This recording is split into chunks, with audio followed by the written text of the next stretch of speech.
Următorul program poate fi vizionat de copiii în vârstă de până la 12 ani numai cu acordul sau împreună cu părinții ori familia. Genul programului: comedie. Acestea fiind zise, dragii mei, vreau să vă spun că sunteți pe făraș. V-am suspendat emisiunea, de azi nu mai intrați pe post. Nu te mai crezi!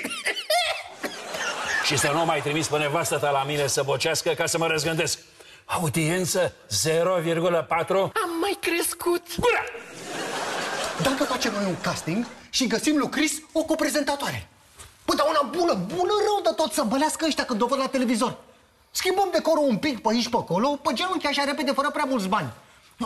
Inventăm niște rubrici noi, cu invitați mondeni. Ha? Dacă îi propunem asta lui Antim, sigur o să... O să râdă și cu fundul. Omul ne-a dat afară, nu ne-a cerut idei pentru emisiune. Ne-a concediat, ce nu vă e clar. Bună. Iar? Și bănuiesc că aveți nevoie de moa ca să mă milogez la el să se răzgândească. Nu prea, pentru că a zis să nu te mai trimitem, că de data asta nu va mai funcționa, așa că mă îndoiesc că... Ai grijă, iubire, pe unde te îndoiești. Să nu rămâi așa. Nu mă subestima. Tati, divorțez. Tati, geluțul mă înșală ca un porc. Ai, ma, de unde ai mai scos și asta acum? Vrăjitoarea aia de Becky ți-a dat în bot. Ai grijă, fetițo, îți controlează viața, te influențează în tot ce faci. Becky nu are niciun amestec, dar te rog, nu mă întreba cum am aflat, pentru că e prea trist ca să-ți povestesc. Dar acum e momentul să pun piciorul în prag. Mai sunt și acțiunile mele din pachetul media. O să aibă dreptul și la o parte din ele. O să fie patron cot la cot cu noi, porcul, măgarul. Sau ne putem judeca? Iubită, mergi prea departe. Ai, mă, știi și tu cum sunt bărbații, unii. Ai și tu un pic de răbdare, așa. Răbdare? Dar ce, tati, tu ai avut răbdare când ai suspendat emisiunea? Nu! Ai luat taurul de coarne și ai dat un șut în fund, mama lui de măgar. Și tu ești un exemplu pentru mine, tati. Mereu ai fost. Tu ești eroul meu. Gestul tău mi-a dat curajul să fac pasul cel mare. Stai pe loc! M-am pripit! Poftim? Cum te-ai pripit și tu? Să ne mai gândim amândoi, să-i mai dăm o șansă, poate se schimbă. Uite, nu îi mai suspend emisiunea.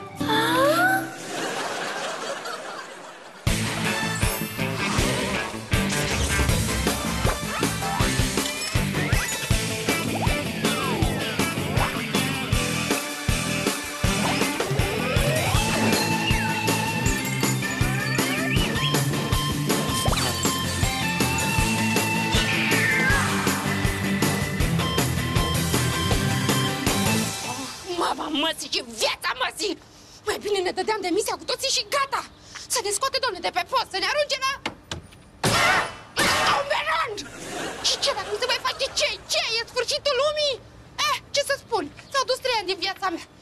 3 ani de sacrificiu. 3 ani duși pe gârlă! Gelule! Dacă n-aș fi nimbă după tine, te-aș lăsa cu buza umflată, cu nebunii tăi, cu tot! Am pus-o. Asta am înțeles și eu. Cu geluțul. Și cum mai puneți? Da, sigur. Nu-i treaba mea. Poți să stai liniștită că nu spun nimănui. Poți să-mi țin gura închisă. Cred? Dă-te! Da, intră! Dă-te odată! Scuze. Wow! Te-am făcut să aștept, scuză-mă. Timpul e o noțiune relativă, nu contează. Ia spune-mi probleme? Geluțul din nou? Nu, n-a făcut nimic deosebit. Dar a trebuit să mă prefac la tata că vreau să divorțez, ca să-l fac să se răzgândească. E o problemă încurcată, nu intru în amănunte. Însă, în timp ce vorbeam cu tata despre divorț, mi-am dat seama că sunt deprinsă financiar în căsnicia asta. Păi de asta ai și rămas cu el, nu? Nu mi-e nici indiferent, adică nu mai iubesc ca la început, știi tu. Dar vreau mai mult ca oricând să aflu dacă are pe altcineva. Ca să-l am la mână, înțelegi? Să vedem.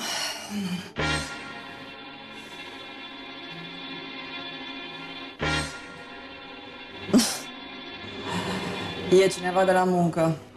Dar nu pot ști sigur, ar trebui să vin până acolo, să le simt energia, vibrația. Stați acolo, că nu v-am dat drumul eu. Uite să luăm. Au venit vreo două, dar sunt colorate.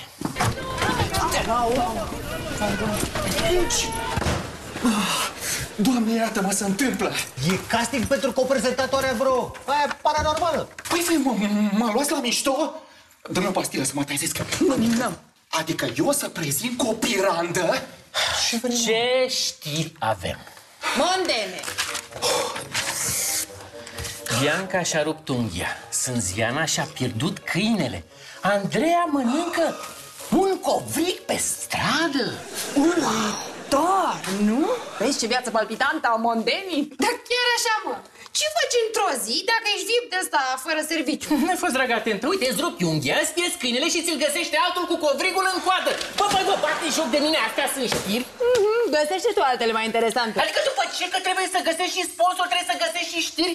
Adică eu trebuie să le fac pe toate, voi de ce mai veniți, bă, la serviciu? De drag. Acum sau în general? Speranța voastră, sufletul vostru. Hai să vă dea fata de voastră, vă crește de audiență. Ce se întâmplă? Se întâmplă un casting pentru rubrica paranormală. Înțeleg. Vreți, vă rog, să vă duceți la colegele dumneavoastră și vă rugăm noi să veniți imediat. Aoleo, nu mai așa faceți, bă, nu mai așa. Comic. Scapă urgent de ele. Drag. Plecați de aici că vă mănânc! De ce faceți casting? Cine v-a pus? Păi ieri am înțeles că o să avem o rubrică de paranormal și ne-am gândit că o vrăjitoare ar fi... Da, eu chiar m-am dus la obor să-mi iau o mătură în caz că vreau să-mi conduc colega acasă. Ia zi, baby, te fac o tură. Încalecă-mă. Mai bine ți o căruță cu copiltiri full option, ca să fii sigur că o tai pe spate. Hai că văd că aveți poantele la voi. Mersi. Nu va ruga nimeni să faceți circ în emisiune. De rubrică se va ocupa Becky. Becky? Păi ai tot timp, mă, Becky, să te ocupi și de emisiune. Nu cade guvernul dacă nu-l sprijini tu. Nu se despică pământul să ne înghită. Nu cade cometa peste noi. Nu plouă cu lăcuse sau, mă rog, chestii de-astea de care numai tu te poți ocupa și le poți ține în frâu. Suntem ironici? Da, plin de umor. Se pregătesc să ridice audiența. Nu ne-o ridică Becky dacă tot a venit? Ești obraznic. Măi, gelule, dacă Becky rămâne pe capul nostru, am pus-o. Oh, cum sună asta din gurița ta? Gelule, încetează, că nu putem face nimic, cât e asta în clădire. Vrei să ne simtă și să ne toarne la nevastă ta? Da, nu mai pot eu. Gelule, ești nebun. Oh, da. Nu mai pot. Nu vine să cred. Nu mai poți. Vezi? E o parte a corpului tău mai inteligentă. Simte pericolul. Da, de obicei îi plăcea adrenalina și senzațiile tare. Dar nu țepene de moarte naturală. Face și ea diferența dintre stres și deces.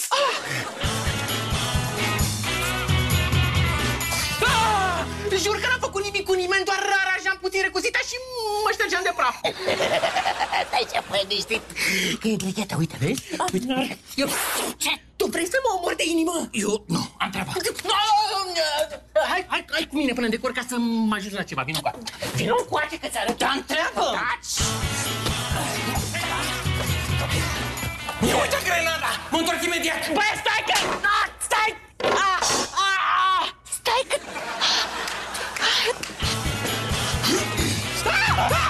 Păi termină! Vrei să mai ai pe conștiință? Ai aranjat recuzita cu șeful? Că doar nu singură, că am avut chestii greu de ridicat. Da. Și până la urmă le-ați ridicat? Da, că unde-s doi, puterea crește, vorba cântecului. Da. Hai să dăm mână cu mână. Vreau idei pentru emisiune și cred că totuși ar trebui și o asistentă. Și așa sunteți voi, agiamii. Nu mai avem nevoie de factori perturbatori care să vă distragă atenția de la lucrurile importante. Sau care să-i distragă atenția lui Geluțu de la tine. Glume proastă de frustrată bătrână. Bine că ești tu mai tânără. Și asistentă vrei? Nu, ai pe Becky? Ai buget pentru altă fufă? O să avem invitați care o să ceară bani. Nu mai bine facem niște rubrici ca lumea, Raluca? Da, Livia. Ha! Știu! Nu mai bine facem un direct. O amenințare cu bombă! Bombă? Doamne, sfinte. Nu vă place? Nu. Hagemi. Atunci facem o rubrică gen proteste tabu. Ia uimește-ne, mă. Adică ce e așa de greu? Ce? Genul de protest pe care orice om normal la cap l-ar face, dar nici nu are tupeu să deschidă gura din cauza sistemului. Cum ar fi? Cum ar fi să facem un protest împotriva victimelor violului? Cum? Ce, mă? Da, mă, că ele sunt de vină, mă. Că ele îi strânesc pe violatori. Că ele își sclendură fundulețele alea semi-dezbrăcate în niște fușițe cât batistuțele pe bulevard și prin parcuri. Și după aia sunt violate. Adică violatorul își primește pedeapsa că deși o merită, dar madamele nu plătesc absolut nimic. Păi de ce, mă? Că în sex sunt implicați întotdeauna minim doi. Cum zice frățul Ertelea, dacă nu e vorba să-și asume, ele, pac, se dau lovite. Sunt victime, niciște! Se dați-l că deja iurează. Vreau idei. Ce părere aveți de o rubrică gen talente în ascensiune? Cu diversi care vor să se lanseze normal.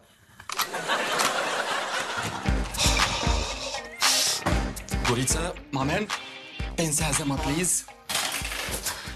Nu pot. Îmi tremură mâna, uite. Cred că am o cădere. Acum sau în general? Acum! E atâta violență în lumea asta. Planeta asta parcă e făcută să ne ucidem cu toții unul pe celălalt. Războaie, foamete, atâtea crime. Da, dar eu n-am o problemă, adică nu mă deranjează încă. Asta pentru că tu niciodată nu ești complet treaz, insensibilule. Dar să trăiești aici, pe viu, e foarte, foarte hard, să știi. Păi bea și tu ceva sau ia un hap, ceva. Stai cam la mine, băi. Alo, sprâncenele mele!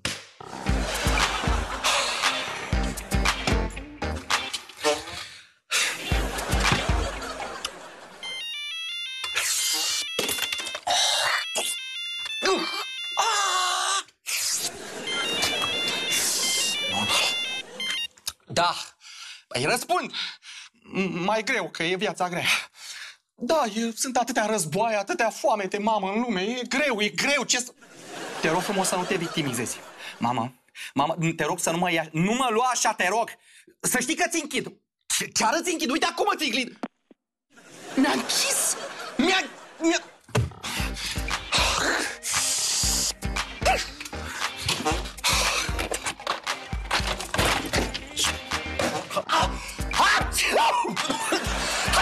Norocel! Ușurel, să-ți aduc apă ceva? Nu, am alergie, te rog, cheamă salvarea că mă umflu. Ai vreo pastilă ceva până bine? Uite, ia cu ăsta, stai! Că n-am nimic la mine, n-am... Mă sufoc! Ce? Cuiul mătii! Cred că era ruginit! O să mă infectez cu tetanus! Am atac de panică, te rog, ajută-mă! Cheamă salvarea! Pe asta! S-a înțepat într-un cui. Dă-i cu spirit pe deget, te rog. Dă-i cu spirit! Hai, Chris, bea asta, fii băiat cu mine. Dar nu agită cafeaua? Nu, dragă, combate cocktailul de medicamente ingerat cu siguranță până la ora asta. Hai, mai ia o gură, hai. Hai, ajută-mă să-l întind, hai. Ușa. Încet. Hai, respira. Ia, uite, 8 apeluri de la măsa. De-aia ți-e rău, a? Mersi. Ai găsit ceva fără carne? Stai liniștită, un vegan nu moare niciodată de foame. Găsesc eu ceva. Mă bazez pe Ficus și rudele lui când spun asta. Sunt vreo chestie? Da, e un amestec de energii vibrante sexuale. Cred că sunt toți obsedați.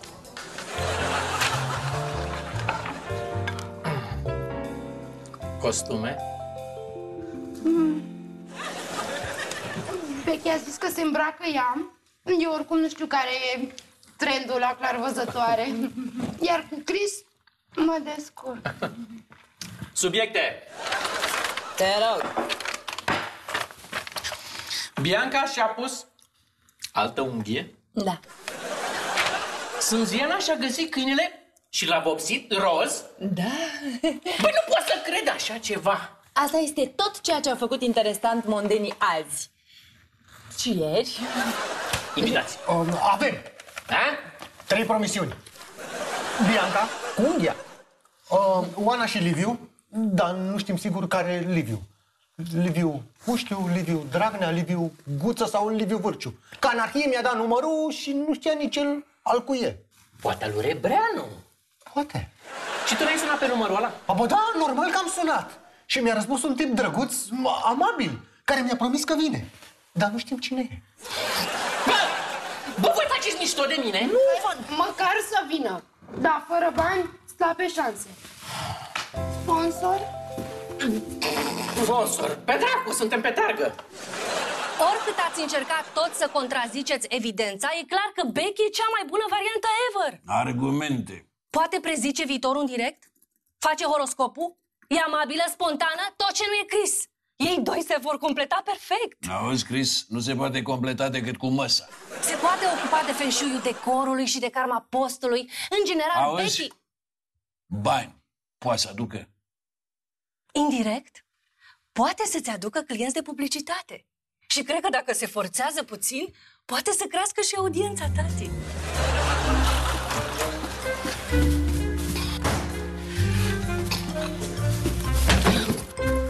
Bro, vrei să mă omori? Ca să citesc din tine. Acum sau în general? Ce, frățioare, ce-am făcut? Numai bunul Dumnezeu știe ce ai făcut, bro. Că tu, sigur nu-ți mai aduce aminte. Dar nu ăsta este subiectul. Subiectul este ce trebuie să faci. Adică să faci pe dracu un 4 și să o aduci înapoi pe Eliza de la telenovelă cu tot cu taxul. De ce? Nu de ce. Cum? Acum, da, cum? Exact acum. Cum i-ai îmbărligat prima oară, îi îmbărli și de data asta, să fie clar.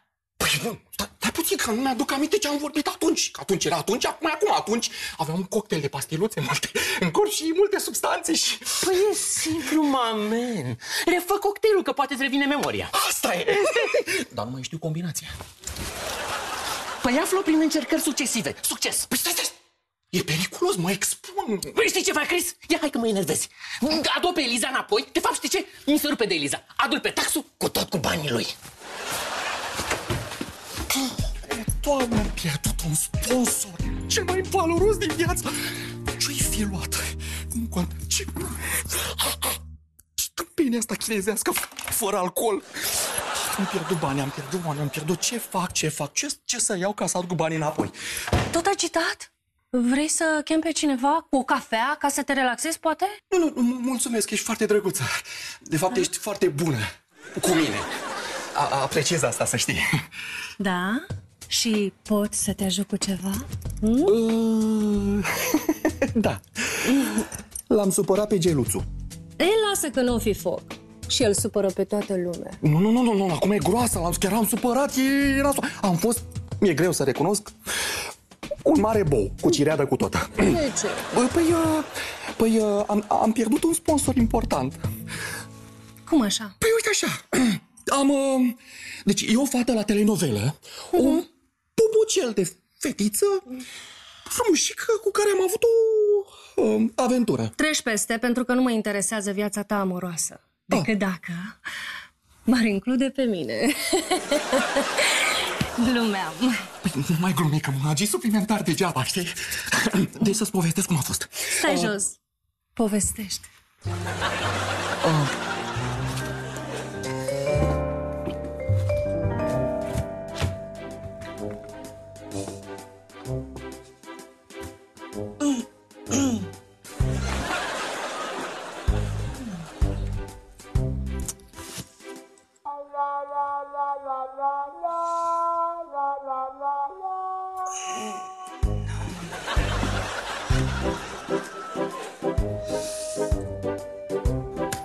Fii atent cum faci.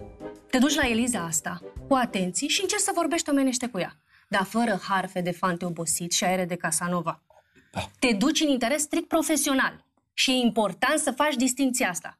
Încerci să o convingi să-ți mai dea o șansă să obții sponsorizarea de la tăticu.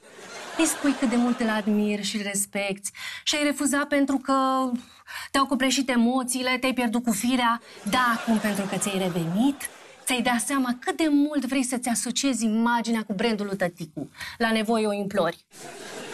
Eu? Să implor o femeie? Niciodată. Și dacă sunt treaz, în niciun caz. Și preferi să scoată geluțul ochii toată viața? Cine? Geluțul. Elisa, nu fi sălbatică. Vreau să vorbim 3 secunde în interes de serviciu, dragă. Te rog frumos. Da. Știi ceva, Chris? O să-ți răspund cu cuvintele tale. Răspunsul meu pentru tine este nu. Nu! Au! Elisa...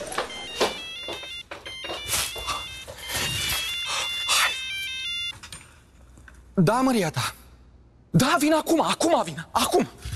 Ce-l trăiește, Elisa. Ce faci, mă, mi-ai dus flori? Nu dumneavoastră, șeful. Biroului. Ca să se potrivească cu designul, cu tapetul, cu... Stai, bă, jos odată, nu te mai frăsui atâta. Lasă-mă bălăriile alea, să-ți văd fața. Ai luat ceva acum de curând și vrei să nu mai prind eu? Ia vină încoace, Nu mai clipi, vreau să văd pupila. E clean. Așa să rămâi până ieși din direct. Da, șeful, să trăiți. Maria ta, pot să plec puțin? Mă, tu faci mișto de mine? Crezi că te-am chemat aici să mă uit la ochii tăi? Nu? Eu ține-mă, Doamne, întreg între toți nebuni ăștia. Bineînțeles că nu. Te-am chemat pentru că umblă vorba prin târg că ai pierdut o sponsorizare grasă. E adevărat? Nu e adevărat, șeful. N-am pierdut absolut nimic. Eu sunt în tratative, în negocieri. Adică să nu ne vindem pătrăile, știți? Păi sigur că la valoarea voastră ar fi cam mult. Exact. Da. Haide, șef. Băi, uite care-i treaba, Chris. Zvonul pe care l-am auzit eu e urât rău. Și că ai avut o aventură cu Eliza de la telenovelă și știm cu toții a cui fată e. Și că i-ai fi propus lui Taxo o idee de sponsorizare și el, culmea, a acceptat, premieră națională, și tu ai refuzat pentru că atunci când te-ai trezit erai praf, bă, băiatule. E adevărat? Haide, șef, așa se fe mai rar. Ai mare grijă, bă, băiatule, mare grijă, vezi cu cine te combini și pe cine superi. Și oricine ar fi să nu fie Eliza, fata lui tătic. Poate ar fi bine să stai departe de așa o vreme, știi? Iar dacă treaba cu sponsorizarea e adevărată, bă, decât să o pierzi, mai bine stai o mână, bă, băiatule, mâna aia cu care duci paharul la gură și iei pilule una după alta, de te-ai aiurit dracului de tot. Hai, pleacă de aici! Da, șef. Da. Ia-ți dracu bălăriile de aici! Gata. Cine dracu e asta, mă?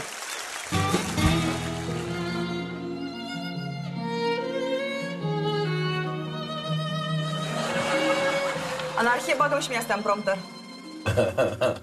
Nu intră. Anarhie, cum să nu intre? Ce vrei? Lasă-mă! Horoscopul îndrăgostiților. Da.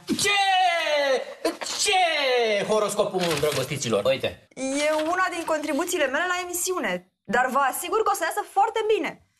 Oamenii sunt preocupați constant de amor, nu-i așa, Geluțu? Dar eu nu sunt preocupat decât de emisiune, de Cătăline. Cătăline, cum stăm cu invitatul? Stăm prost. Nu a confirmat nimeni. Și la numărul de telefon al lui Liviu mi-a răspuns o doamnă, drăguță, amabilă, și mi-a spus că Liviu a plecat în pădure să se spânzure. Minunat! Tu ai pierdut pentru singurul sponsor pe care l-am fi putut avea. Cum? Nu știu, habar n-am. Întrebați-l pe Dr. Love aici de față. Dar sigur nici el nu-și amintește. Nu am pierdut încă nimic. Încă negociez. Ne trebuie invitat. Eu am puțină treabă. Vă las. Nu s-ar putea fără. Eu nu mă simt bine cu invitați, mă sperie, îmi fac pielea de găină, mi-e rău așa, mă mănâncă. Raluca, a mai încropit ceva? Nu. I-a căzut calciu pe jos și s-a cărat. Sărăcuța. I-a căzut încă calciu pe... Stai să te ajut. Hai că... Vrei să știi cum am trecut eu peste starea aia groaznică? Mi-am imaginat că sunt cu tine pe o plajă exotică, stăm într-o apă cristalină și ne ungem pieile cu ulei autobronzant, în timp ce soarele dimineții ne scaldă. Încetează că-mi dai eritemul solar. Ți-am mai spus de atâtea ori. Iar unghia pe care Bianca și-a pus-o astăzi în locul celei accidentate este în ton cu ultimile tendințe de la Milano și Paris. Atât nuanța aleasă cât și detaliile de pe degetul mic sunt în mare, mare vogă, iar personalități arhi-super cunoscute ca Cristian cu Brigitte Bardot sau... Vin de la tata. Se uită la emisiune. A zis că până acum e un fiasco de proporții. Poate vă salvează Becky cumva. Normal. Înghețata este roz, cum amestecat este roz, culoarea roz, bineînțeles că este roz. Viața este roz. Băgați-o pe Becky mai devreme. Bă, dar anarhie, unde n-ai băieți? Cris! Trebuie să fie în ton cu stăpâna. Cris, prezintă-o pe Becky mai devreme. Fucsia e o culoare mai potrivită Cris! pentru că este... Mai puneți casca! Bianca a simțit tendința și și-a vopsit unghia în minunata culoare fucsia. Și tocmai de aceea... Mă, ăsta mai mișto. Un tacu sau un general? Cris! Cris! Prezintă-mă pe Becky! Am, doamnelor și domnilor, plăcerea să mă aflu alături de o superbă doamnă fermecătoare la propriu. Doamnelor și domnilor,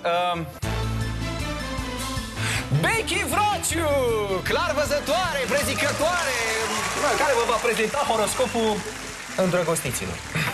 Bună ziua, stimați telespectatori! Sunt onorată să mă aflu în fața dumneavoastră. Să începem! Nativii din Vărsător trebuie să aibă azi mare grijă să-și asigure mereu spatele, pentru că pot fi răpiți, așa cum a fost răpit Andrei Duban. Ce text e ăsta, mă? Habar n-am, Becky scrie singură textele și le dă lui Anarhie să-i le bage în prompter. Anarhie! Gelu, vă rog repede de niște flori și du-te cu ele în platou. Nu te mai uita așa la mine, du-te acum! Zi-mă, Cris, să se pregătească de improvizație. Cris, pregătește-te de improvizație. Facem! Hai, descurcă-te acum.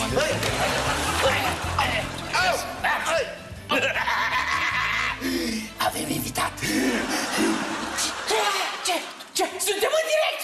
Dar atunci preluați voi de aici! Gata, mister! Puteți să vorbiți!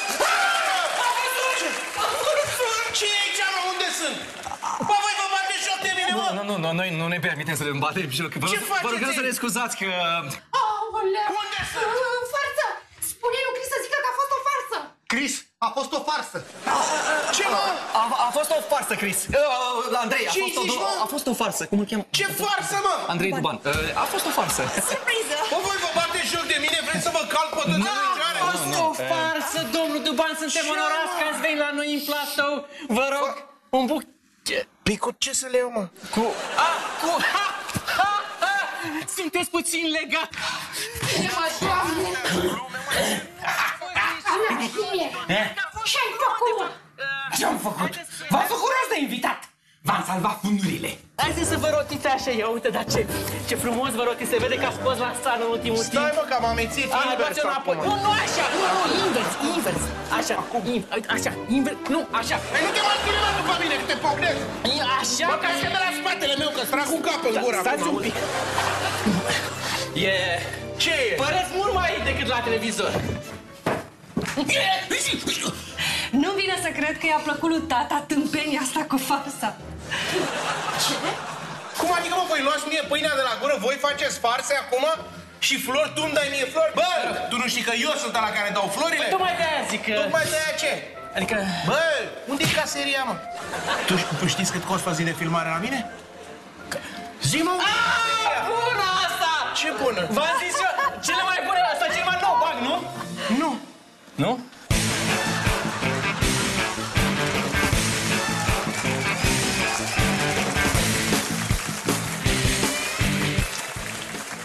Costume?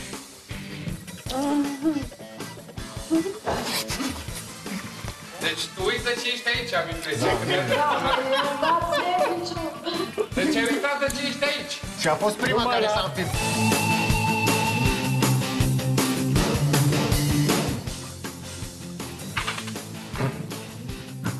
Costume?